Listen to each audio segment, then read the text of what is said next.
Welcome. Thank you for watching this video presented by CostStoreFixtures. Questions should be emailed to CostStoreFixtures@outlook.com. This application uses the Microsoft Excel spreadsheet program. Microsoft and Excel are trademarks and property of Microsoft Corporation. A Microsoft Corporation license is required to use the Excel program. The instruction example covers foundation principles and demonstrates the process by calculating the cost of a pedestal fixture step by step. Each instruction example consists of a macro button and a cell comment.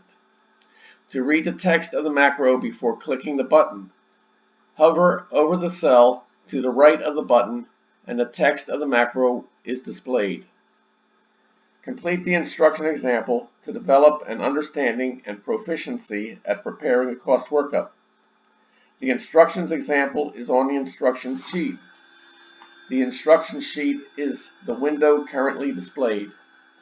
The example starts at row 157. To get to the example, click the fourth button labeled B.000 Example Cost Workup Pedestal.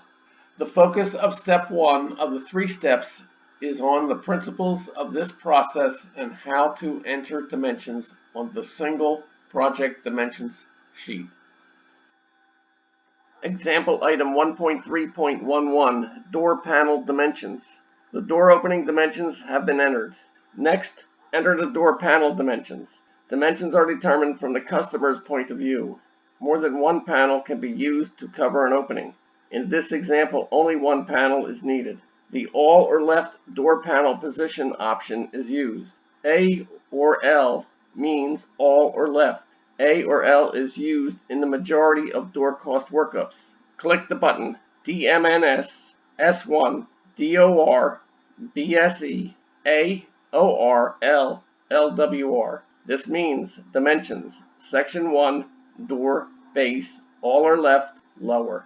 On the project dimension sheet, the door panel dimensions are entered in the same sequence as all dimensions. That is, width, depth, section height, accumulated height, quantity. This example, 1.3.11, is completed. Continue the instructions example by clicking item 1.3.12.